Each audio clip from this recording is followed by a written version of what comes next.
Hello, everyone, and welcome to another episode of the IAcast.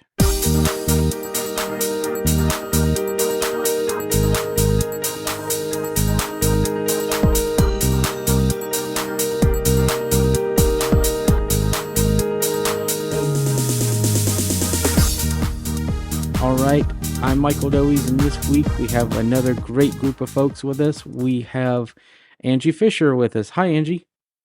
Hello. Good to be here. Yeah, thanks for being here. We have Marty Sobo. Hey, Marty. all. Hey, how's it going? Good. Glad you're here. And we have Alicia Geary. Hello, hello. All right. So I think we are... Oh, I do want to bring in one other thing that I did not tell our other hosts that kind of is more interesting, I think, as a discussion topic that I think we'll start with is I've been hearing some rumors and some rumblings about some possible new Apple toys coming this month. Has anybody heard about this? I've heard there's a possibility of new iPad minis or maybe a new iPad Air and Mini, possibly. Mm-hmm. That's what I've been hearing. Mostly iPad stuff, yeah. Yeah. It's funny because I was like just a few weeks ago, I was like, I want an iPad mini. I wonder if they're gonna upgrade it, and sure enough, I'd be curious to see what they do with that. Well, Mark Gurman was at one point saying there will not be anything else this year, and now other people are saying, there might be some other things this year. Well, from what I understand, it's not going to be a huge change, except for probably they'll put an M version of the processor in, probably M2 or M3, I'm thinking, but no one has clarified one way or the other what it's going to be.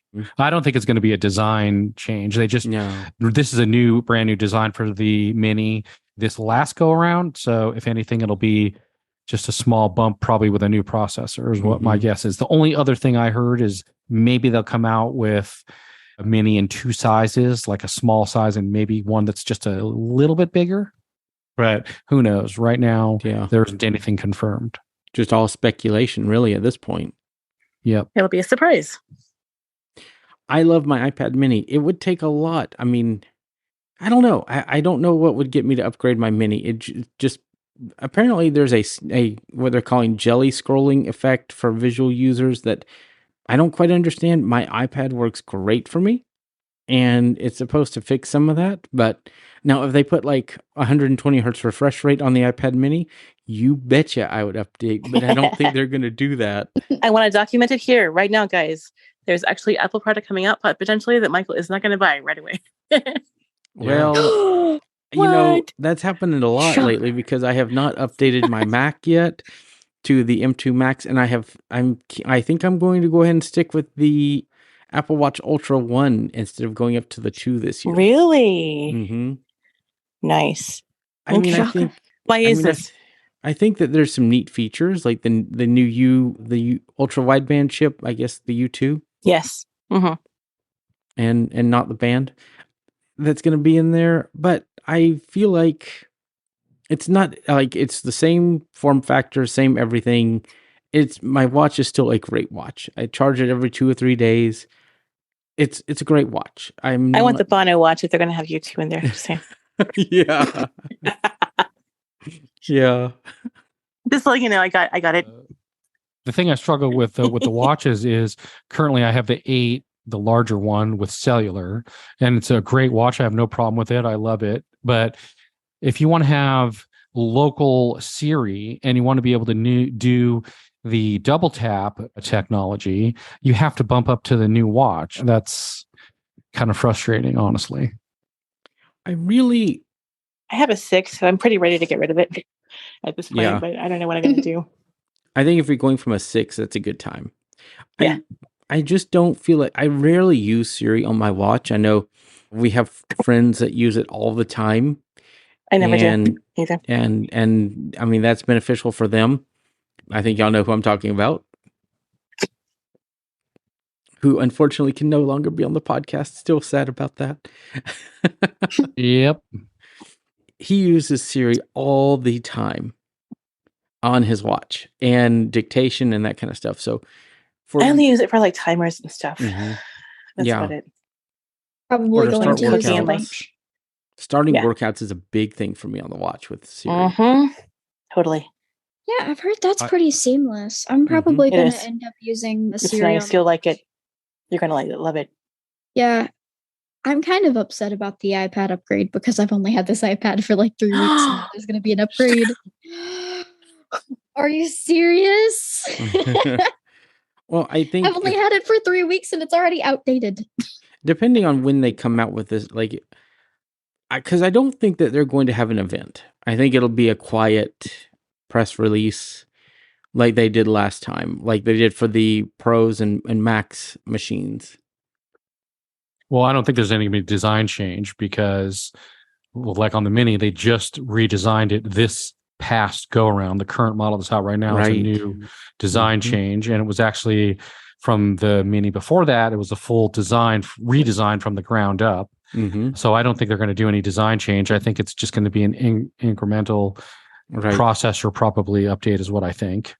And the Air is kind of the same. I mean, I don't really see them changing too much on the Air in terms of design language either. I think they'll probably go from M1 to M2 in the Air.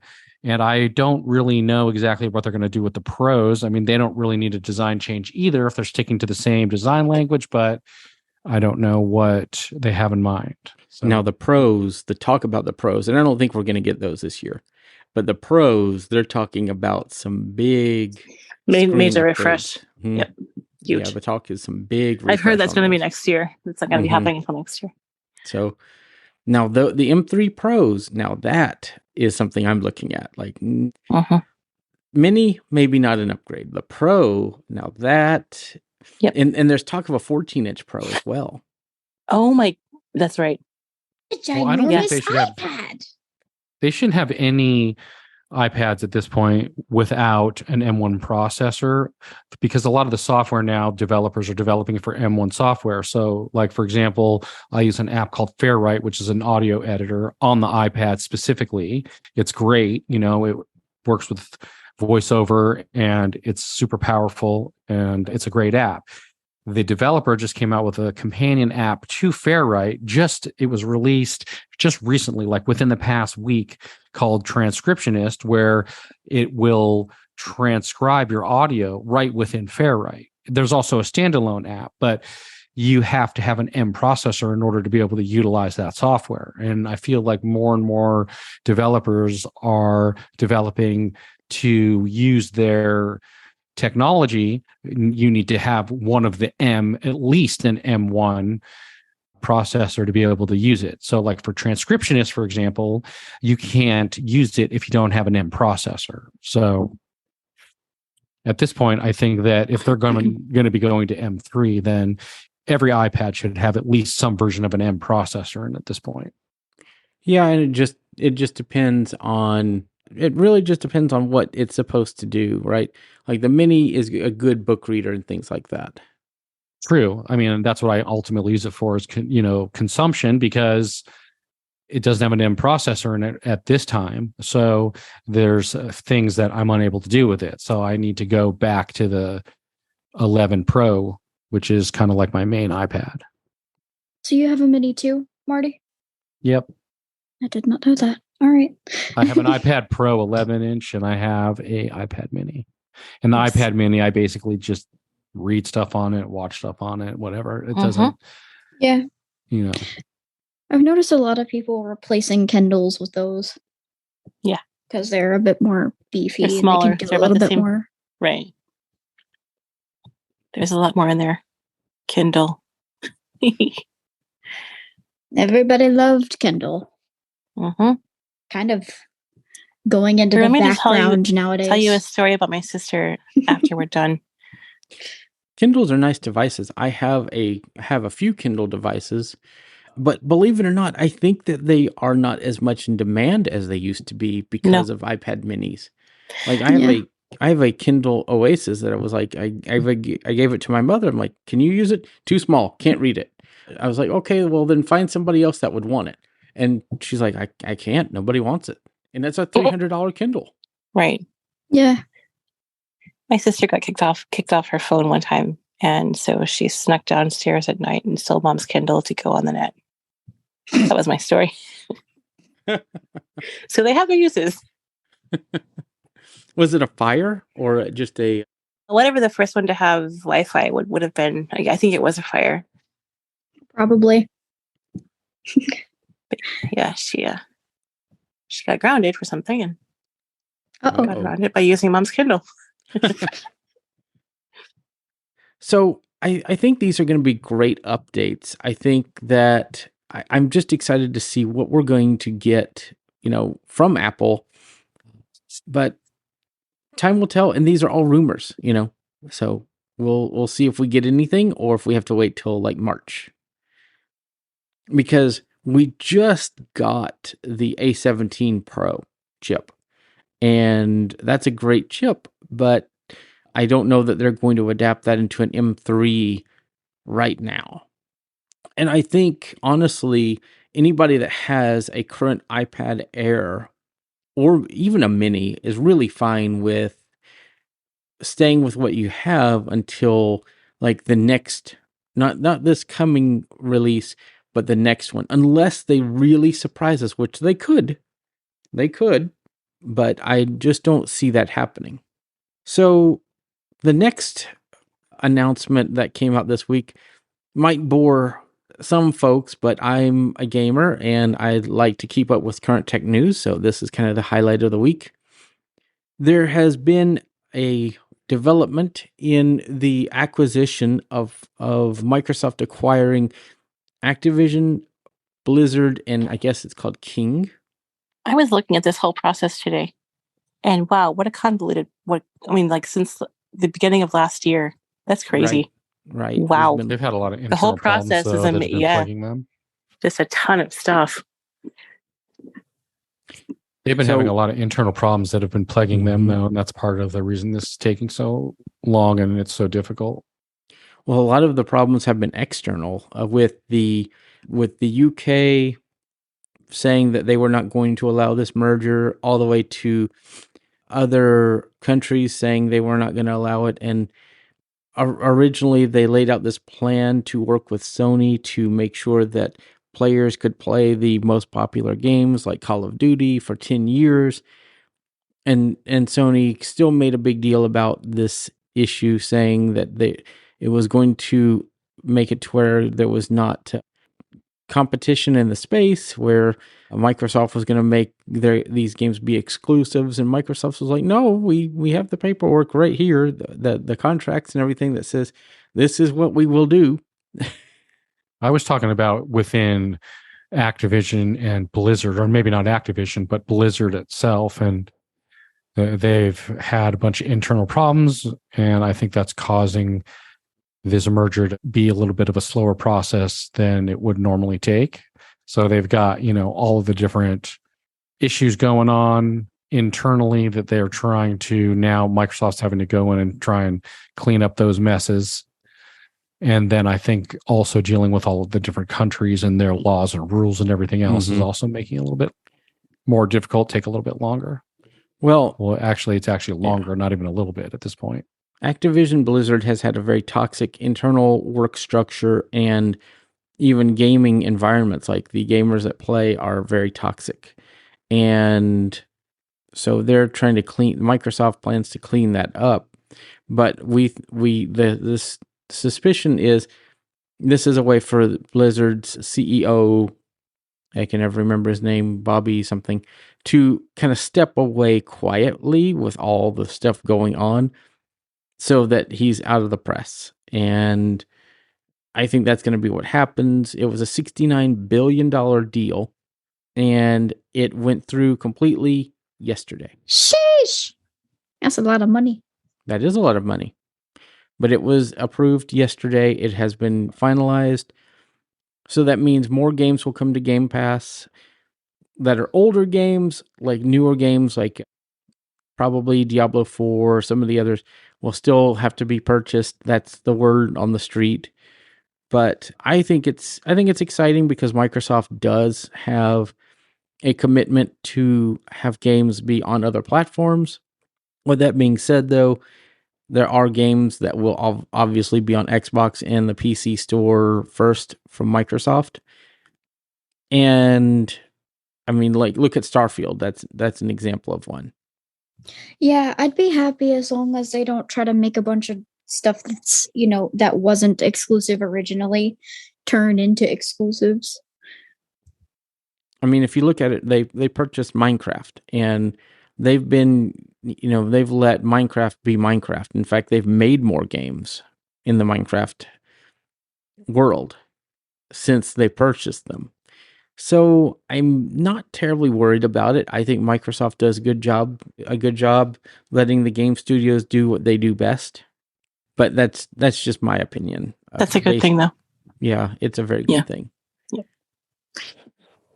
Because the whole process started like in January of 2022. So this has been quite the slog, Yep.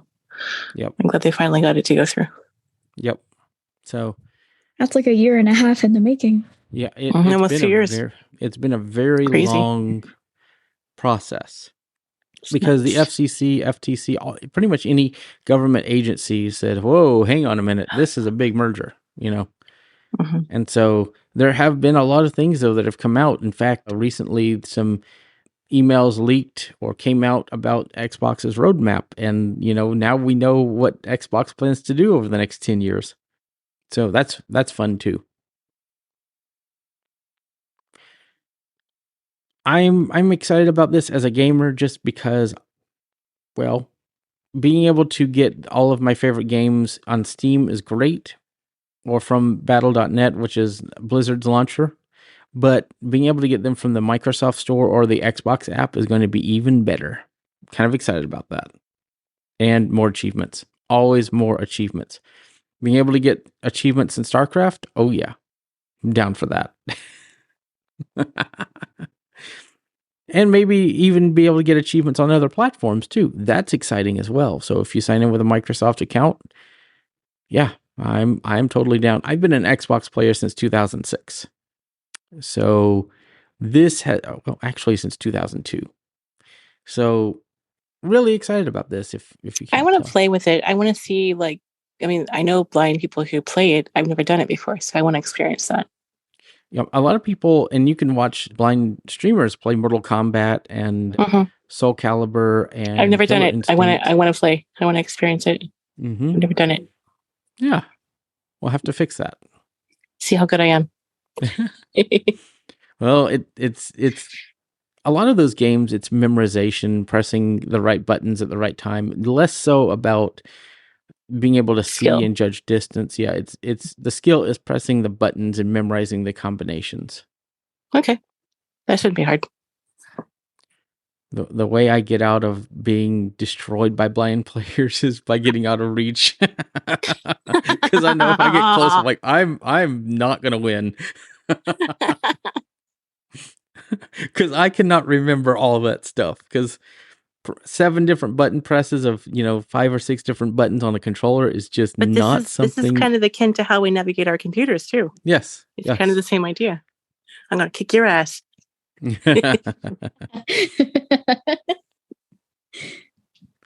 All right, so I'm excited about this merger. It's going to be great. So I want to go on to what we are here to talk about today, because I've been wanting to bring up this topic for a long time on this podcast, and that's called platform shaming.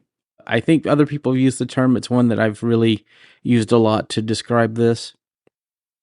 And we really talk about it in terms of iOS and Android, but the more I got to thinking about it, talking about a discussion that we had before the podcast, we were talking about it being mainly done with, the bubbles in iMessage compared to regular text. But platform shaming has been around since really everything. It's the Mac, it's Windows, it's all of it, the whole thing. PC, Mac, which one do you pick? Because it was very much frowned upon in the 90s and early 2000s to have a Mac. Yes, it was. I remember those times. You were platform shamed. Yeah. They called it Macintrash. Really? Yeah. I knew a lot of guys who called it Macintrash. Marty, did you ever experience that? Like when you were starting with a Mac, people kind of ridicule you for using a Mac? It didn't really start until later. I mean, in the early days, people didn't look at it that way, and it was obviously harder to have a computer in your home during those years. It still wasn't where every single house, every single person had their own machine.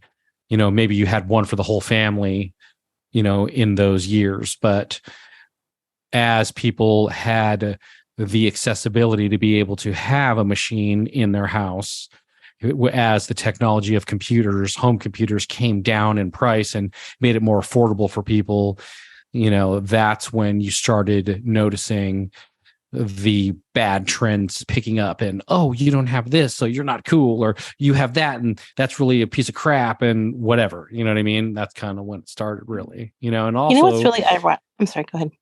There wasn't any smartphones really or tablets yet at that time, so in the 90s, like when those iMacs first started coming back around with those new redesigns with the colors and, all of that stuff, there was really only Windows in the years previous to that, because when Jobs was gone from Apple went to a really dark place and didn't have anything really that people were interested in the market at that time until Steve Jobs came back. And when he came back and they released those first iMacs with the colors and all of that, that's kind of was the beginning of Apple being revised and making its way back to, the more consumer market.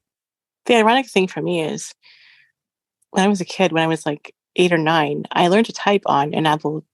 This is going to date me, guys, but whatever.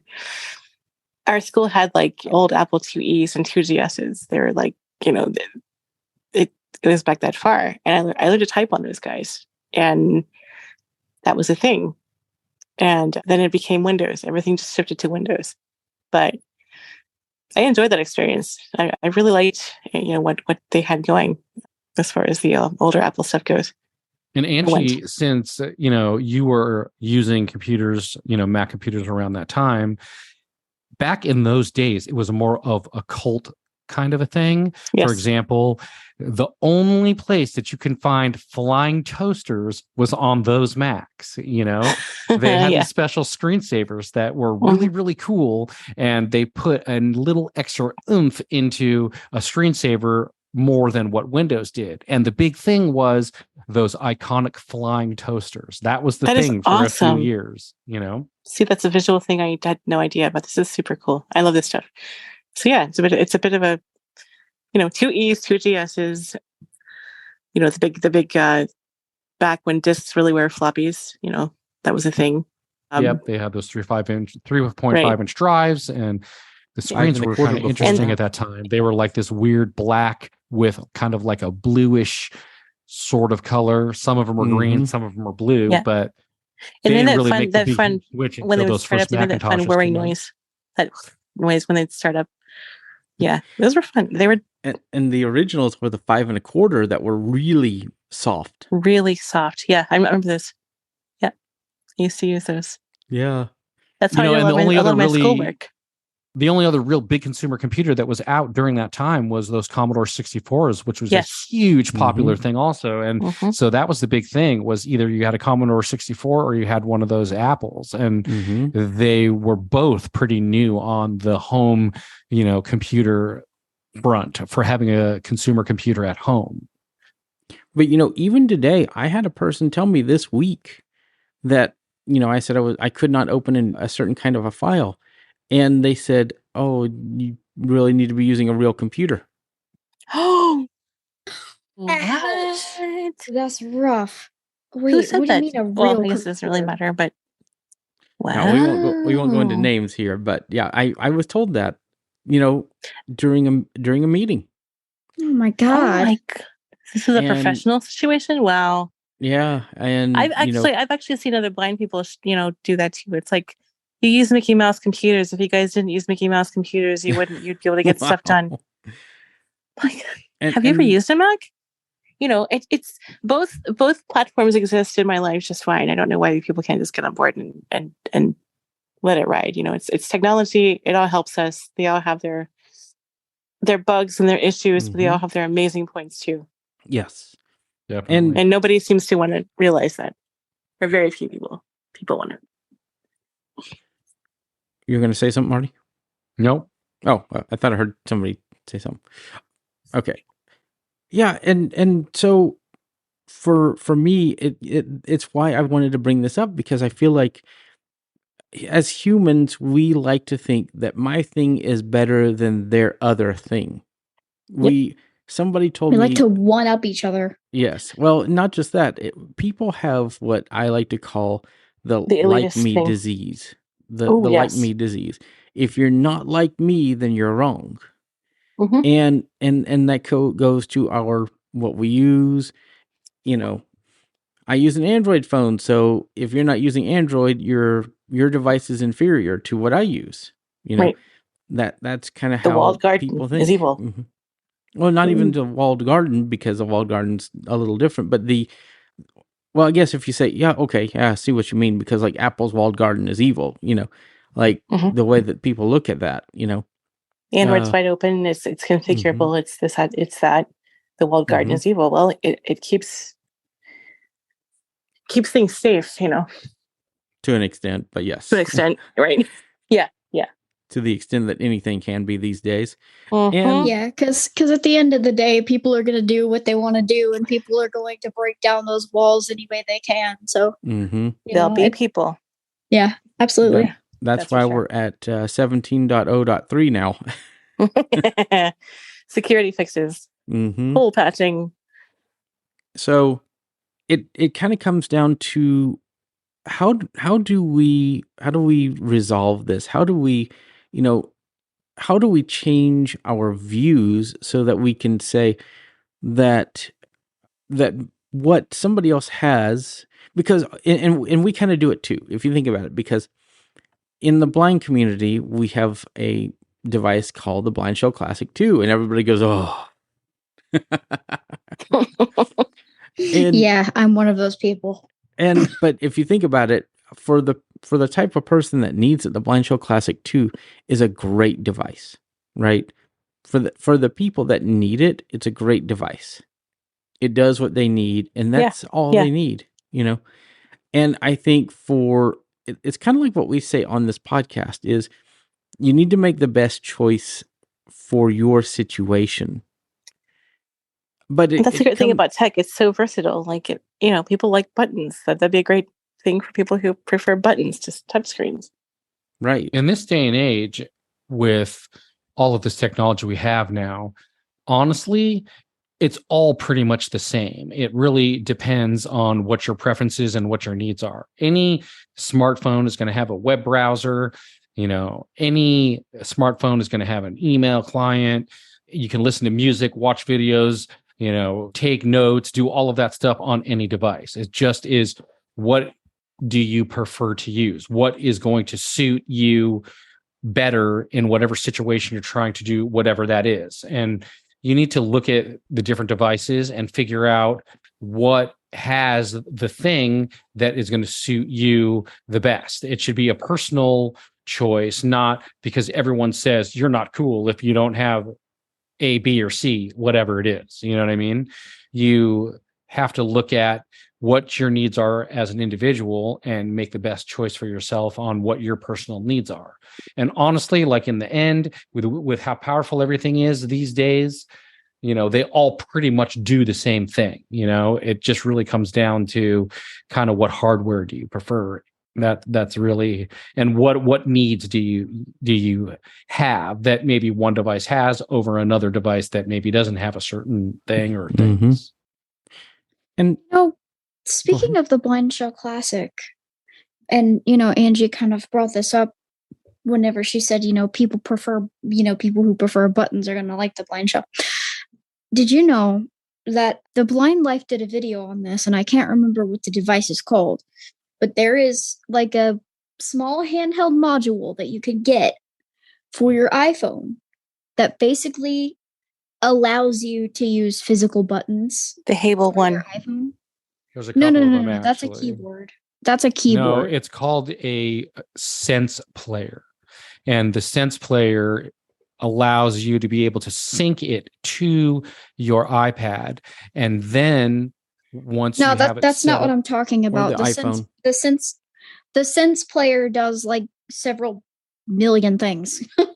But I'm talking about a specific, it's literally just a small Bluetooth module. Like it's not, its specific purpose is to be physical buttons for the iPhone. Isn't that the cable? No, I think that's there's a keyboard. different ones. Yeah, the Hable is a Braille keyboard, but this, I think what she's talking about, I think I've heard of this. It's literally, it has like the typical up, down, left, right, the T9 dialer, a back button, the go, send, return sounds button. like a Sense Player. No, a Sense Player is it's a not full a Sense Android Player. device. A Sense Player is a standalone full device. This is specifically just a Bluetooth module for smartphones. Now, it's not. It's meant to be paired with just a smartphone. So it's not meant to be. It's not meant to. Yeah, it's not meant to be a standalone device. It has to be paired to something. That's interesting. Now, the Sense Player do. The Sense Player can do those things, but I think there is an individual device. There is. That's not what I'm talking about. I didn't even know the Sense Player existed until this week. Yeah. Yeah. And it can connect to your devices. Yep. And do that too. That's why a lot of people actually buy the Sense Player, because you can sync it to your iPad and use the tactile buttons to actually control your iPad. And people who are new to vision loss or have lost their vision recently, and they have to learn how to use an iPhone or an iPad or any device for that matter. The biggest thing is they don't really understand the gestures and the swiping and all of that stuff. And a lot of people say, how do you work a slab of glass? Isn't there something more tactile about it? So one of the cool things about that Sense Player is that you can, even though it does a million other things, it does have a way to sync it to your iPad or any iOS device and use the tactile buttons to control your iPad or your iPhone. But there's a lot of people buy it just for that. The best part about the device that I'm talking about, though, is it's more entry level, because the Sense Player is like $300. No, it's $800. $800. Okay, well, that's even more. Yeah, that proves my point even more, honestly, because this device that I'm talking about is like $40 over 800. Like, if you wanted something that was like entry level and was more easily accessible, because not everybody's going to have $800 in the bag, especially if they just lost their sight. Well, and like you said, I don't think you would want to pay $800. No. Or even $699 or whatever the non-OCR version. I wouldn't want to pay $300. Well, for something that just syncs to for something that I'm just going to use to sync to my iPhone and make physical buttons. That's what I was getting to. Is if you have the Sense Player has its purpose as an e-reader, as a device to run Android apps, as a device to do all these different things.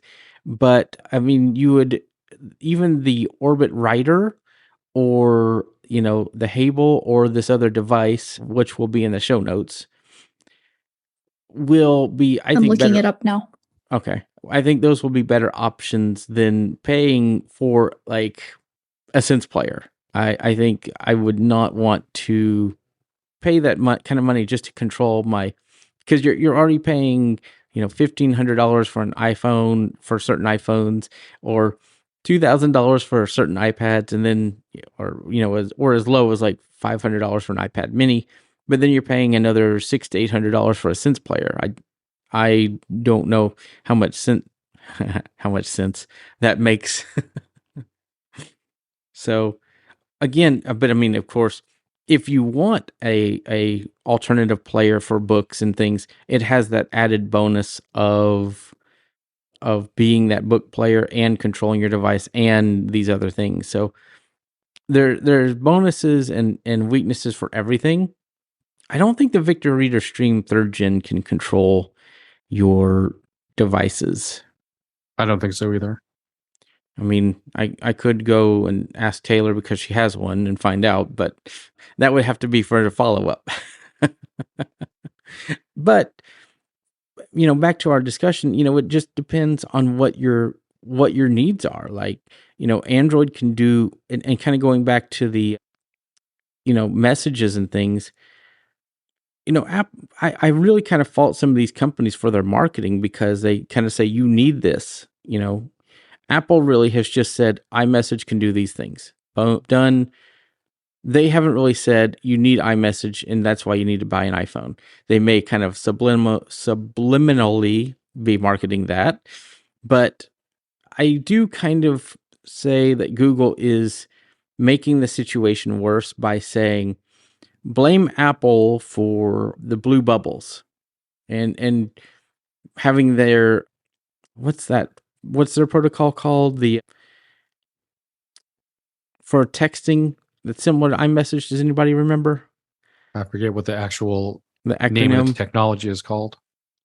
I am just drawing a blank, and it's basically their equivalent to iMessage, which is worse because it relies on the carrier to work.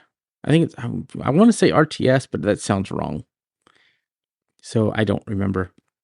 So I think that we have some of these companies to blame because of how they market. It's like, let Apple know that you're missing out. And that's kind of not helping the case of people in schools, because people are going to buy iPhones, and well, here's a question for Angie, since she is an Android user. When you have an Android device, does it have the same type of security stuff that, iMessage or Message or whatever they're calling it on Apple devices now? When you're using an Android device, do you get that same kind of encrypted security that the Messages or iMessage gives you right out of the gate, kind of a thing? And can you be seamless across all of your Android devices the same way Apple is, or how does that work? And I guess my last question to that would be also, can you just use Wi-Fi and not have to use cellular data to be able to send back and forth messages to anybody on Android device like you would on like anybody on an Apple device? Michael, you're a developer. What do you think of the RCS? That's security. What I was looking for. That's what RCS. So going off Marty said, I've heard yes and no. I don't really know. I can't. I mean, I think it tries to be. I think it thinks it is. It wants to be, but I don't know. I'm still led to believe that iMessage is more secure. But it is tied to your number. You are right. I think you do have to use RCS, and that was what I was trying to think of earlier. I'm sorry. I was trying to look up that thing, that device. That's what I was trying to think of earlier. And RCS, yeah. RCS. And RCS is the technology behind it is encrypted. It encrypts end to end, but it does rely on the cell phone carrier to negotiate the connection. Yep. Which introduces a privacy issue because of it relying on the carriers are created equal. And they can still log the fact that you're messaging. They may not be able to get the message, but they are logging. They're logging the fact that you are, whereas iMessage is end to end.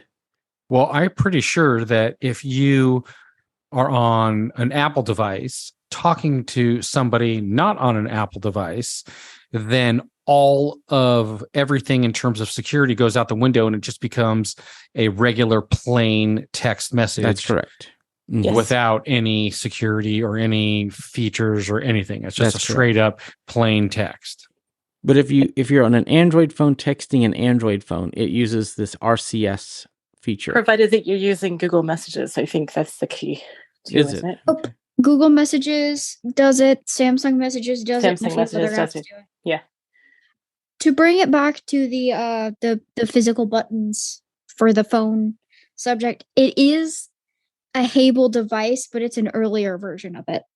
Oh, so it's not like not the Hable one. It is not it's an earlier version of it. I can't even remember what it's called. It is from Hable, but it's not. Okay. Interesting.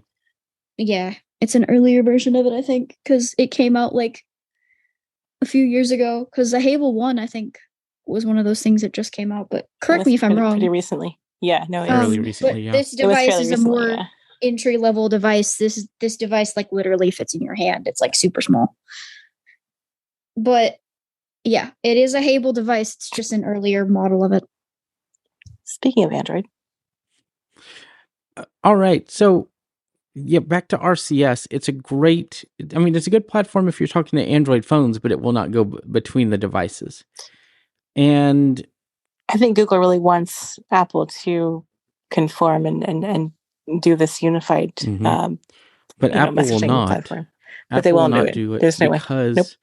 Because of the non-end-to-endness of RCS. And, that's caused... So then you've got apps like Beeper out there that you have to sign in with your Apple ID. I don't like that. I don't like giving my Apple ID to third-party apps. Right. I signed up for the beta of Beeper a long time ago because I heard it was going to be really neat. And I think like last month I got into the waiting list, let me in. And I deleted the email because I had no clue what Beeper was anymore. I like it. It's cool because you can use it on your Android devices. You can use it on Windows. Wow. Yeah, I had totally forgotten what Beeper was. We should play with it. I don't have it yet, but I've heard it's pretty good. The accessibility is a bit rough. There's some unlabeled buttons, but once you figure out what they are, the developer seems amenable to fixing it. So that's a good thing. Fantastic. But I think, what people need to realize is that it's all down to personal preference. I like to wear blue. Well, my favorite color is blue. I wear polo shirts that are single color. I wear like slacks. That's my preference, right? I like an iPhone. That is my preference. I use Macs. That is my preference. I like, the music I like. That's my preference. And buying an iPhone or an Android phone should be a personal preference, not because it works differently. Like, okay, I can write shortcuts that can do so many things on an iPhone, and you could do the same things on an Android phone. I just sit there. They're harder to make, though.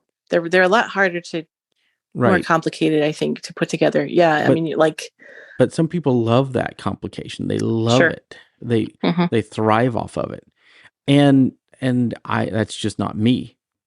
There are people that use Linux command line as their primary use of a computer. We know we have an individual that's in the iAccessibility community, and if you're listening, you know who you are, and I have ultimate respect for you, sir, who edits audio with a text-based audio editor. Oh my God. That's insane. That is amazing. That is dedication, sir. That is my hat's off to you. That's wow. I mean, it's incredible. That is incredible. And I instead of saying, well, you should use Logic Pro because obviously that's the best program to use. Nope. If you can do that, you're good where you are. Just go on. You know what? It's like my hat's off to you if I wore a hat. My little brain goes, yeah, okay. Good for you, guy. Good for you. Yeah, I couldn't do it. It would drive me crazy. Yes, it would. Yes. But that's what he likes. There are people that use Vim. I'm looking to you, all you Vim developers. Or VI. I can barely quit Vim when I get into it. It's :Q enter. Now, okay, don't get me started. But there are people that love it. There are people that love editing in that. There are people that like, writing code in Notepad. More power to you. That's just not me.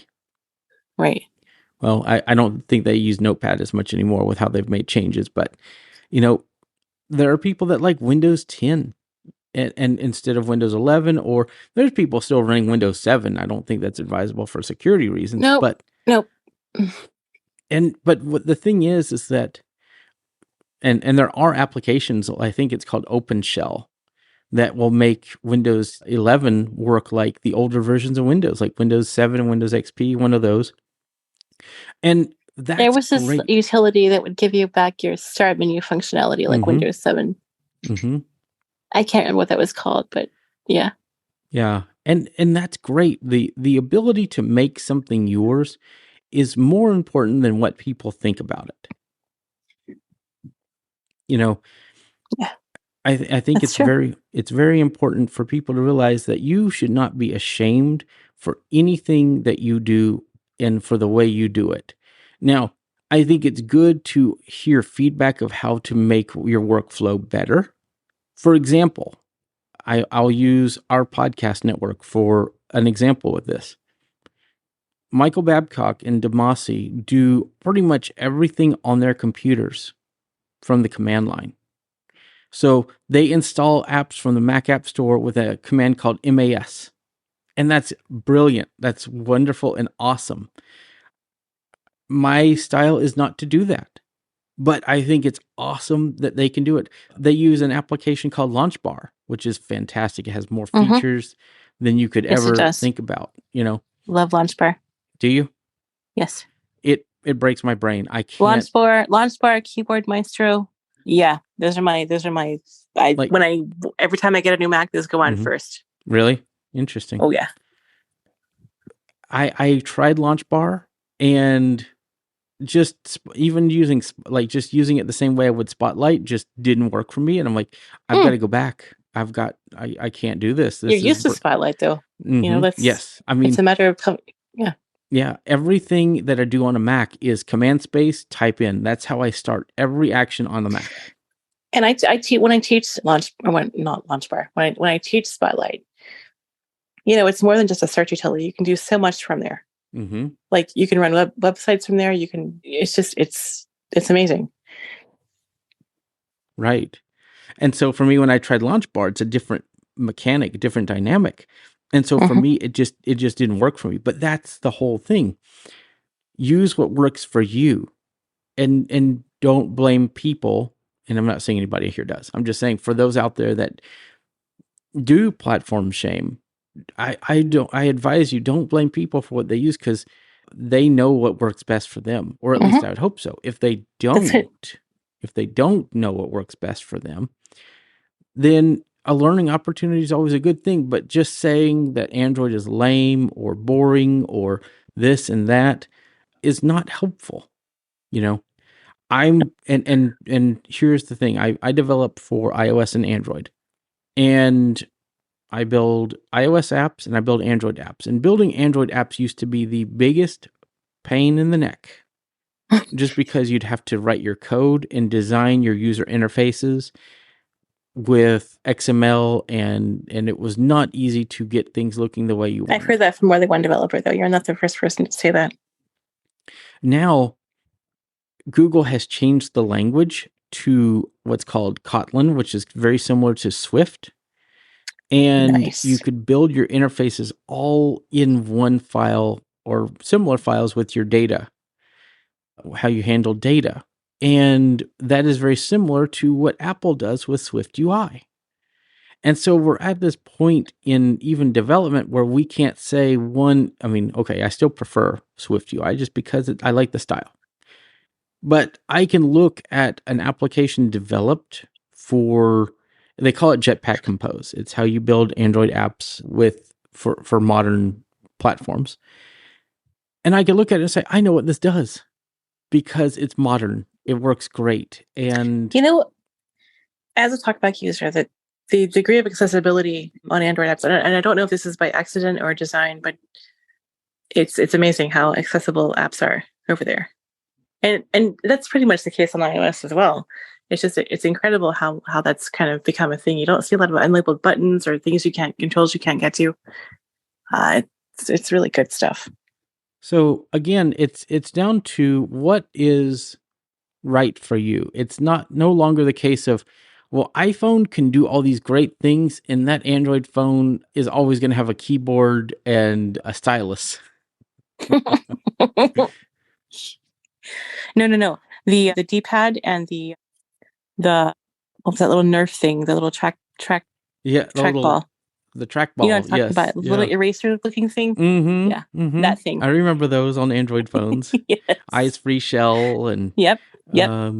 all those mobile accessibility. And even before that, with computers, Windows had the lead in the 90s, and then when we got the new iMacs, like Marty said, with when Steve Jobs came back, and we started seeing. Does anybody? We're gonna have to wrap up pretty soon, but does anybody know a quick history of Mac OS, like when Steve Jobs took over? Well, there was still Classic, which was OS 9 versions of that operating system, and those not originated, but those were on those original new iMacs when he came back, those colored iMacs.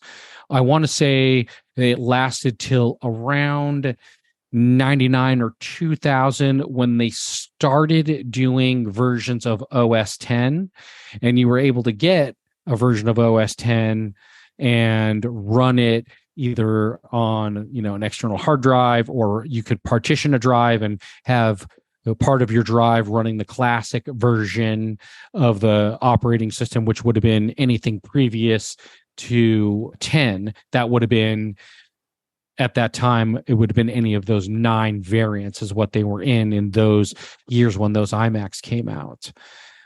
I want to say it was a few years they had some reiterations into 2001, 2, 3, when they had those variations of the OS 10. I want to say probably the biggest marketed version of that was around 2004 or 5 when they released Tiger, which was a major update to the 10 operating system, and probably like the real first time they really marketed it, promoted it, and really got it out there in front of people as like, this is our new operating system, and this is what we're going to move forward with. And I believe around that time they also discontinued the Classic, and they started kind of sunsetting the whole anything previous to 10 versions of the operating system. And they started putting all of the versions of 10 on all of the new computers that were coming out, and eventually completely phased out 9 altogether. And then they moved forward from there. Now, the other thing they were doing in those years was releasing the new operating system. I cannot speak. They were releasing the new operating systems on DVD, and you had to purchase it. So for a while, it was purchasing the new operating system when they released them, when they came out every year. Slowly, once the App Store came out, they started selling it in the App Store. And at some point, they made that transition to no more DVDs. You'd now just get it through the App Store. And at some point, it became free, and they decided we're just not going to charge for our software anymore in terms of our basic tools, which is the operating system and the iWork suite and the iLife suite. And all of that would have been whatever version of OS 10. And then you got Pages, Numbers, and Keynote, which were the equivalent to Word, PowerPoint, and Excel in the Microsoft world. They made all that stuff free, and they just started putting it on every single computer that you would buy. And it was the same thing with the iLife suite. Now, the only thing with iLife suite is the iLife suite pretty much became iMovie for the most part, because they discontinued iWeb, which was their website management software where you could build websites using iWeb. And then they also had iDVD, which was how you could author DVDs. After you were done editing them, you would burn to DVD. And that's how you created the digital menus and do all that stuff. When you had a DVD, when you would pop into DVD, you had all the cool, like, play here, and there was the pictures and the graphics and all that stuff. That's kind of how you did that as a consumer, is you would use iDVD when you were done editing your video in iMovie. And iWeb and iDVD, they ended up discontinuing and not really developing that anymore. And so we just really have now the iMovie along with Pages, Keynote, and Numbers. And that's kind of where we stand at this point. And it's all free. You could just get it, you know. And also with Tiger, that's when a voiceover was introduced. Correct. That was, also when that was just, I believe that was 2005, I want to say. Yeah, I think 2000, happened. 2004, it didn't happen right away. Those years. Right. I think 2005, 10.4, I think, was the version. That's what it was, 10.4, yep. But there's actually, that's the public-facing story. There's actually a little more of a hidden story here. Kind of, we were joking about it earlier, but the rest of the story. The rest of the story. When Steve Jobs This is where they go, one more thing. Right. When Steve Jobs came back to Apple, the way they did that is they bought his company. Did y'all know Steve Jobs had a tech company? Yeah, he was building computers. He had started a tech company. I forget with who, but they ended up having Apple buy the tech company, and he just came back and went back into the CEO position. Well, I cannot remember for the life of me what the name of the tech company that he had was. It was called Next Step. That's it. And I think actually they were going to name the operating system Next for a while, and they decided against doing that. Actually, it was Next. It was NextOS, and that was what it was called through the 90s. So when we talk about Mac OS 10, and we're talking about the Macintosh operating system and everything on our iPhones, we're not using anything from Mac OS 9. We're using NextOS. That's awesome. Mm-hmm. That's freaking awesome. They brought NextOS to Apple, and they incorporated it into the Mac. What they did, though, was they made, and I think NextOS was kind of an offshoot of macOS when it started, and I think that's how they were able to, keep compatibility through the development, life cycle. But when Steve came back, they made macOS 10 be NextOS. And it was compatible with macOS 9 apps for a while. And that's why you would see Classic and things like that throughout the OS. And then when, they removed support for macOS 9 apps after a while, and it was just macOS 10 apps. But throughout the operating system of macOS, you see NS everywhere. NS View Controller, NS Table View, NS, all these things. That's Next Step. And so that is kind of the rest of the story of how Apple was revitalized. I mean, the iPhone is all basically offshoots of those things. They called it UI Kit instead of App Kit and other things. And there's all the NS references were changed to UI and all those things. Now it doesn't even matter. You don't see either of those with Swift UI. But the point here is when Apple, going back to our original topic, when Apple was purchased by Steve Jobs, Windows was just the prime, right? Windows was just what you used. It's how you did things on your computer. And it's the way you are productive. And even when macOS was, 10.4, 10.5, it was great, but it could not do, like if you were going to go work in a business, you would not see Mac computers. In fact, I would say even up to about 2010, Mac was just not something you'd see if you were in the corporate world. Even now, I think a lot of government agencies still buy mainly Windows.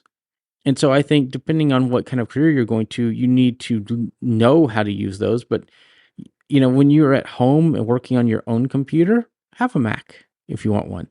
I mean, if you can afford one. That's the other thing too.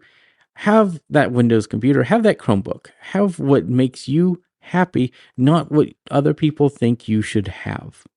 Now, because I've been talking a lot about that, I want to go ahead and wrap this thing up. But what I would like to see is, do you guys have any advice or tips for people that are kind of suffering from being platform shamed, or do you recommend people have a mindset or want to say something to those that do platform shame? I just think that. Go ahead, Marty. Angie. Okay, you sure? Yep. I just think that people should use what makes you comfortable. Use what makes you happy. That's ultimately what it comes down to.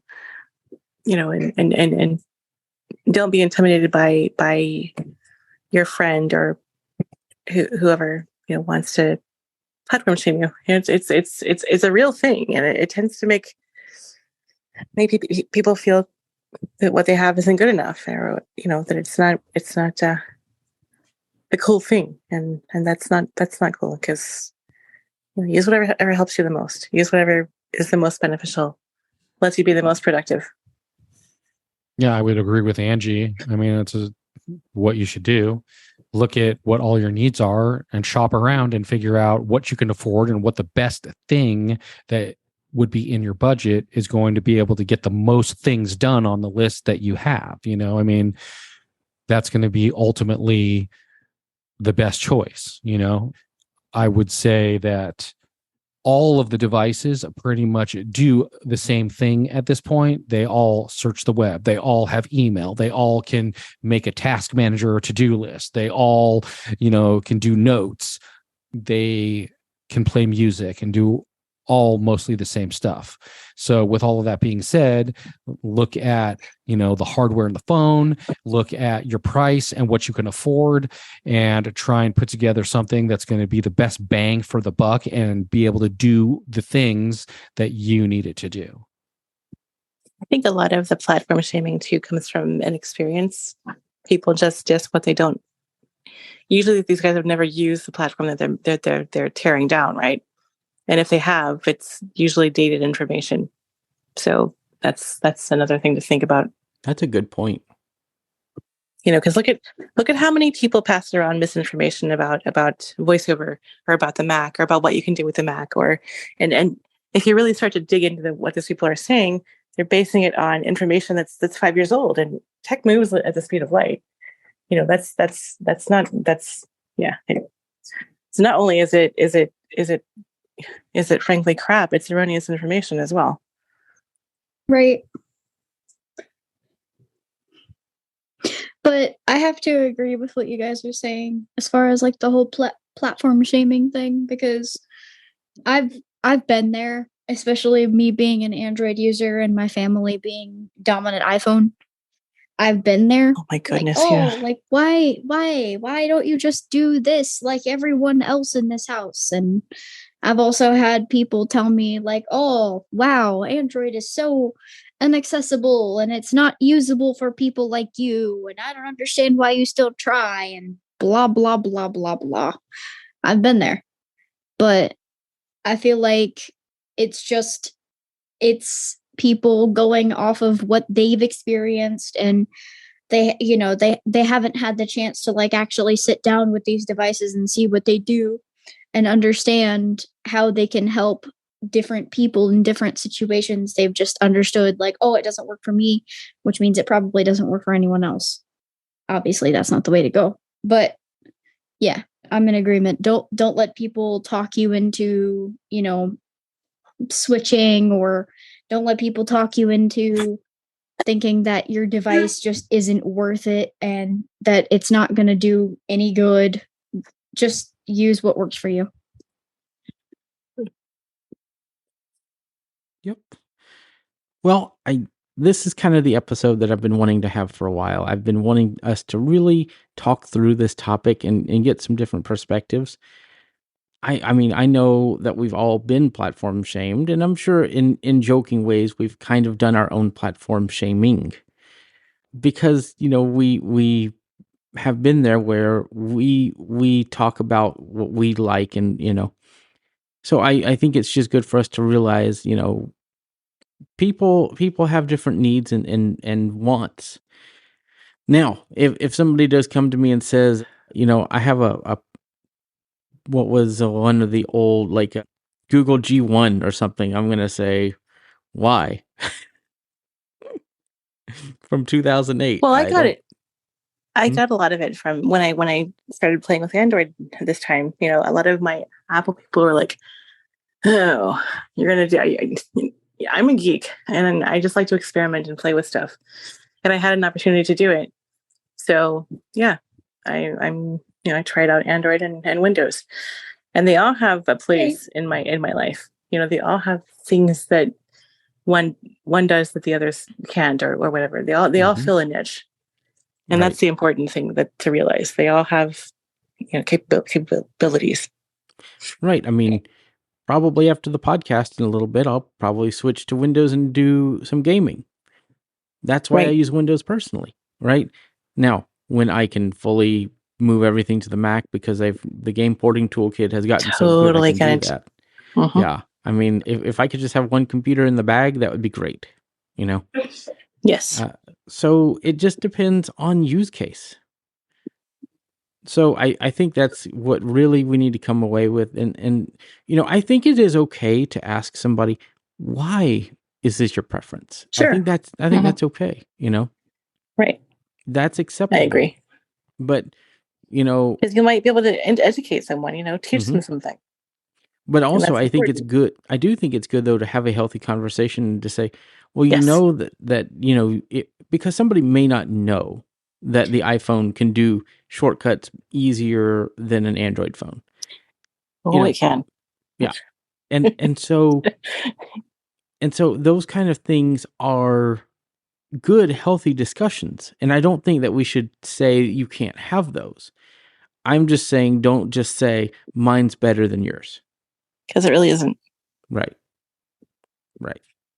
So, especially if we're talking people who have the latest devices from each platform, because it's different if you're talking to someone who has an iPhone 15 versus like an iPhone 5S.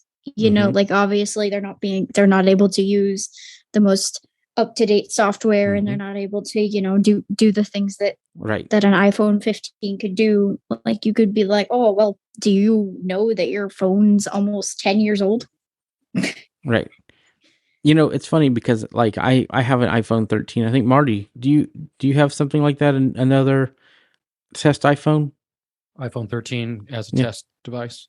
Yeah. So I think like we have those for testing, and I'll tell you what, sometimes I pick up my iPhone 13. I'm like, man, I wish I had this as a main device because it's just so small and so nice in the hand, and it can do almost everything that, day to day that the 15 Pro Max can do. It's just smaller and doesn't have all the specs, but it can still do a lot. Like if you just need a phone to be a phone, then, you can keep a phone for a while and just do stuff like, minimal stuff, not ray tracing and crazy graphics and 3D video, spatial videos. It's just in what you need as a person. And I think what we're trying to say is you should be comfortable being you, not what somebody else wants you to be. So again, I think we went over our hour this time, but as we sometimes do. We're almost up to an hour and a half. Yeah. It's 4:17. So it's my fault. I'm the bad influence. No, we're all a bad influence. I get passionate about this topic. Oh, totally. Yep. Yeah. Exactly. So totally true. So to go ahead and wrap it up, as we typically do, Marty, do you have a pick for this week, and where can people find you online? Yeah. I talked about this just recently. We've been having a lot of conversations about RSS readers lately. So I am going to talk about NetNewsWire, which has actually been around a really long time, but it is an RSS reader. It works on iPhone, iPad, and the Mac platform. It syncs using cloud syncing among a ton of other ways as well.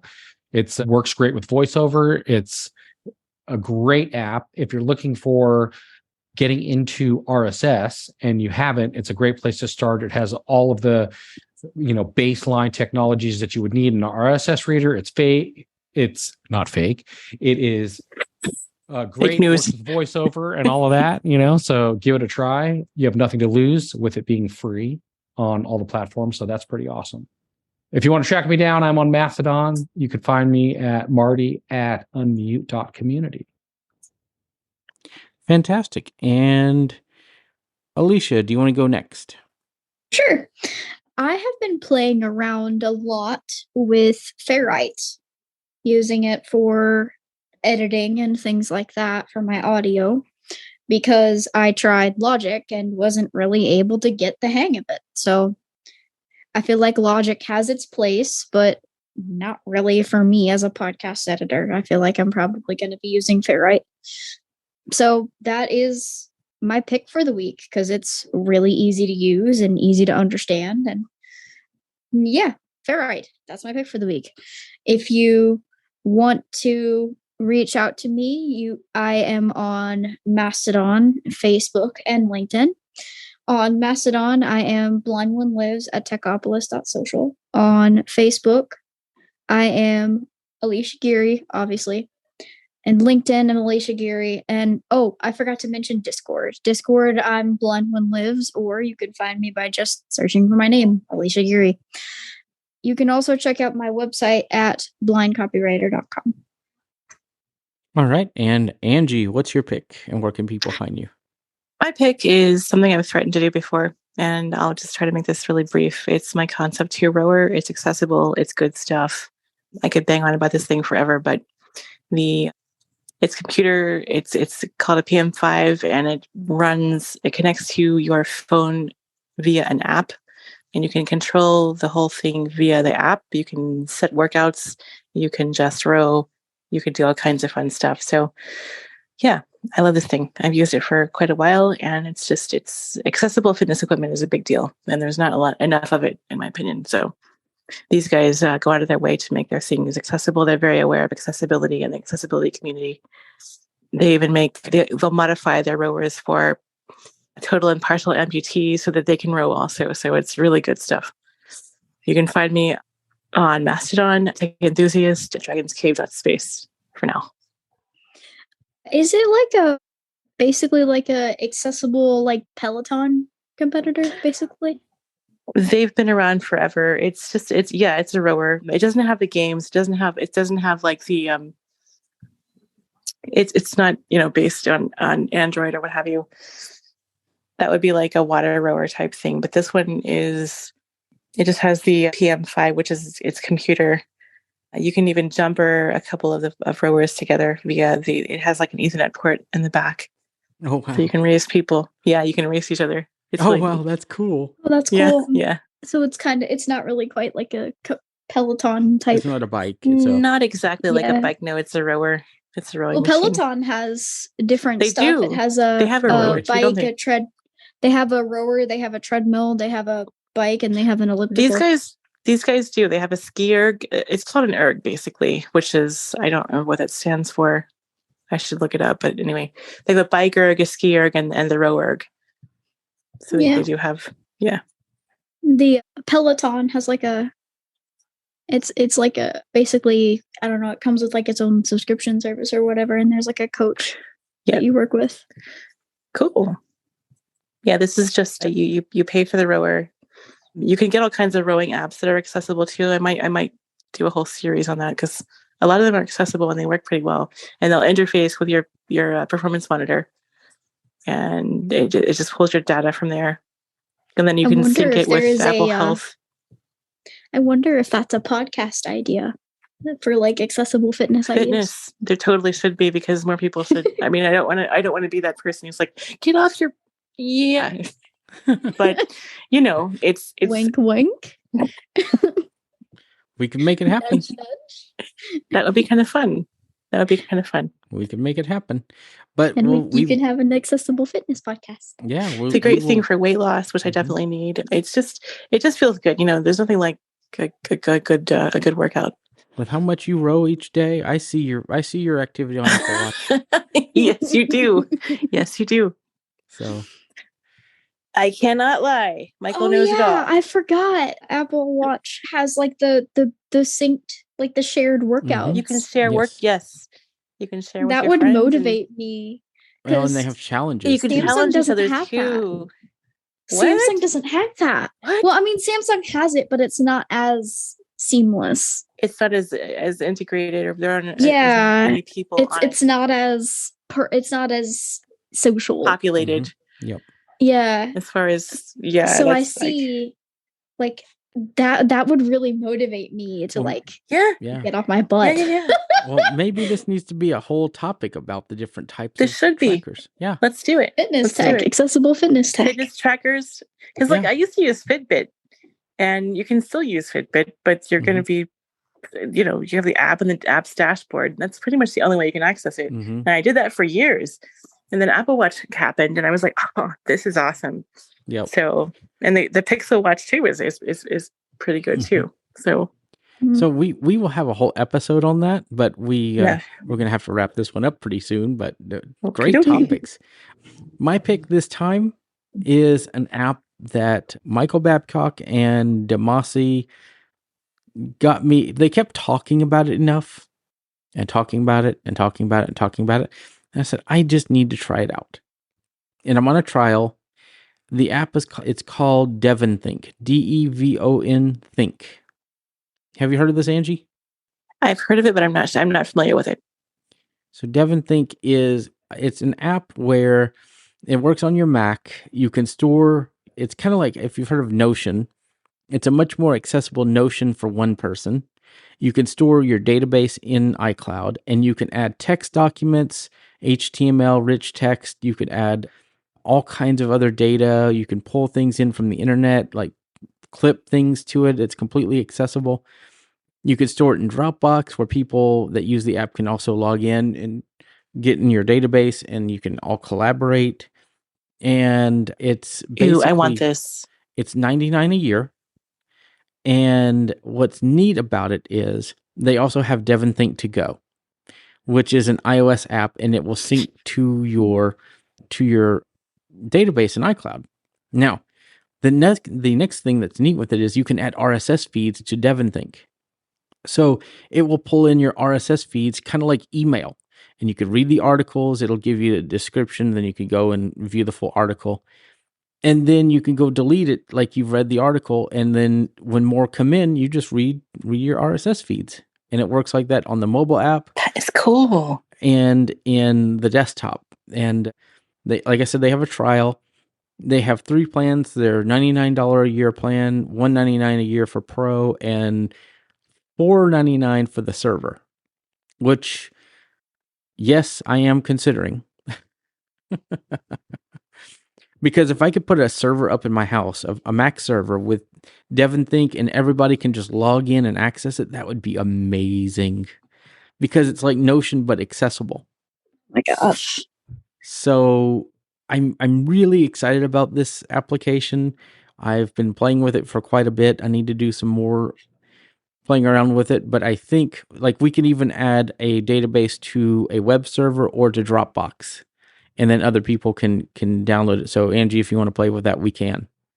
But you could just put any information you want in it. Yes, note-taking, anything. So I'm really excited about this program. The one thing that it does not do is there's 2 platforms it doesn't support, and that's Windows and Android. Android and Windows. But if you're using the web server, then Windows and technically Android will do it. Yeah, you could totally get around it. Yeah. That's cool. So really excited about this. I'm wanting to play around with it a lot. So that's my pick. I've spent many Oh, it sounds amazing. I've spent many an hour in Devon Think this week. Because you could change your sorting order of RSS feeds. You could goodness. You could put them in folders. Oh, I could go on and on and on about it. That's awesome. No, I'm a stickler for organization. Like my phone is nothing but folders. I'm totally, so I'm all about that. That's anything that declutters my life. Mm-hmm. I'm all about it. That is awesome. Yes.